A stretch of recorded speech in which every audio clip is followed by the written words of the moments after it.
Hashtag 149, Apocalipse, estudando as profecias. Continuando acerca dos 144 mil, que falamos na hashtag anterior, do primeiro ponto, a hashtag 148. Então vamos agora, segundo ponto. Eles cantam um novo cântico, que ninguém mais pode aprender. No capítulo 15, versículo 3 do Apocalipse, ele é chamado o Cântico de Moisés e o Cântico do Cristo, isto é, do Cordeiro de Deus que lava o pecado do mundo, entre aspas, em latim, né, para lembrar um pouquinho. Agnus Dei qui tollit peccatum mundi. O Cântico de Moisés, como podemos ver no Êxodo, capítulo 15, foi o cântico da sua experiência e libertação. Bom, diante disso, o cântico dos 144 mil é o cântico da libertação. Ninguém mais o pode cantar, porque nenhum outro grupo terá tido experiência semelhante a esta. É o cântico do Cordeiro, é o cântico do amor. Quem não cantou este cântico não entendeu o Cristo de Deus, não tem alma de cordeiro, tem alma de lobo, mesmo falando em Deus e pregando religião para os incautos. Todo aquele que persegue em nome de religião é lobo com pele de cordeiro. Esses não estarão entre os 144 mil. Estes não cantarão o cântico do Cordeiro de Deus, que lava o pecado do mundo, que tira o pecado do mundo, que extingue o pecado do mundo. Isto é, integra a criatura no Criador. Terceiro ponto. Não estão contaminados com mulheres vis. Não, sem preconceito contra a mulher, não é nada disso. Mulher, muito pelo contrário, vocês vão ver aqui que ela é posta aqui em elevado grau. Isto é, na Bíblia, uma mulher é o símbolo de uma igreja. Uma mulher virtuosa é uma igreja virtuosa, pura. Uma mulher corrupta pode representar uma igreja corrupta, apóstata, que traiu Deus. É, portanto, uma característica deste grupo, que no tempo da sua libertação não estão contaminados, não estão relacionados com as igrejas corruptas e corruptoras, corrompidas da terra. Não devemos compreender, porém, que nunca tivessem nenhuma relação com essas igrejas, porque então teria sido inútil o sacrifício do Cristo, de Deus, comprando essas almas com o seu próprio sangue. Porque foi apenas por algum tempo que esses pecadores se contaminaram com elas, talvez por ignorância, porque há muita gente que aceita as maiores barbaridades porque aprendeu assim, conviveu com gente assim, nasceu num ambiente assim. Então, até no campo sexual, coisas terríveis a pessoa faz naturalmente porque aprendeu assim. No seu meio era assim. É assim na maneira de comer, na maneira de pegar nos talheres, na maneira de sentar, de se vestir, na maneira de tratar os dentes, as unhas e a própria saúde. Quanto mais a própria vida, né? Tudo depende do trabalho, da educação.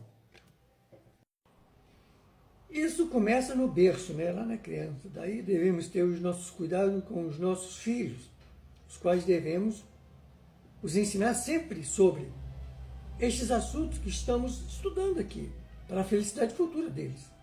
Porque muitos foram muito bem educados, mas a moda humana, diante do conhecimento das leis de Deus, não foram educados.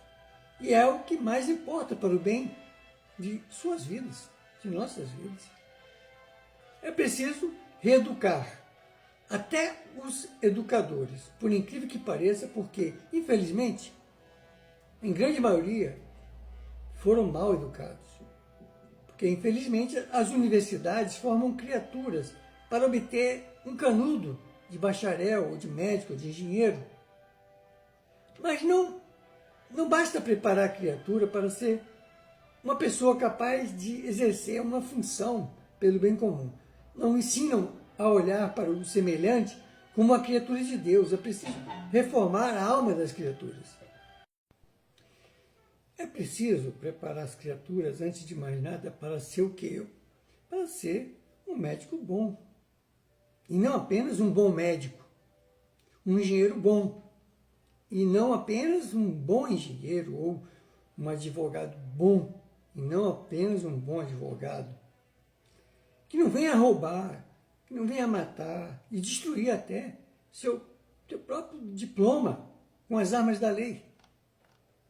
Portanto, o trabalho das universidades é um fracasso. Só cuido de instruir as criaturas, não de educar. Porque aquilo que a gente considera educação, de educação não tem nada. É uma coisa muito tosca. Não resiste ao mais leve exame além em nosso país estarem em grande parte desatualizado. Décadas atrás de muitos outros países. Bom, mas vamos seguir. Dizíamos que não devemos compreender que nunca esses salvos tivessem alguma relação com as igrejas corruptoras, corrompidas, mas foi apenas por algum tempo que se contaminaram. No capítulo 18, versículo 4, Apocalipse, nós vamos encontrar um apelo ao povo, o verdadeiro povo de Deus, que não é o judeu, não é o muçulmano, não é o católico, não é o espírita, são todos os que vivem realmente o novo mandamento de Jesus, que nós já falamos aqui inúmeras vezes. Este é o verdadeiro povo de Deus. Pois bem, vimos o apelo ao povo que está ainda em Babilônia. Sim, e qual é o apelo? Para sair dela, para que não seja participante dos pecados dela, dessa Babilônia. Atendendo a esse apelo e abandonando a sua relação, escapam à contaminação dos seus pecados. E assim se passa com os 144 mil. Ainda que alguns deles possam ter tido alguma vez relação com igrejas corruptas ou corrompidas, corruptoras, abandonam essa relação quando se tornariam pecado mantê-las por mais um tempo. Depois vamos ver bem o significado desse sai dela, povo meu. Sai dela, povo meu. Mas vamos ao quarto ponto. Seguem o Cordeiro para que onde quer que ele vá. Compreendemos que se diz isto deles no seu estado remido, no seu estado de salvação. São os companheiros essenciais do seu Senhor glorificado, no reino do Pai. O capítulo 7, no seu versículo 17, falando do mesmo grupo e no mesmo tempo diz, abre aspas, porque o Cordeiro de Deus está no meio do trono, os apacentará e lhes servirá de guia para as fontes das águas da vida. Fecha aspas. Vamos seguir na próxima hashtag.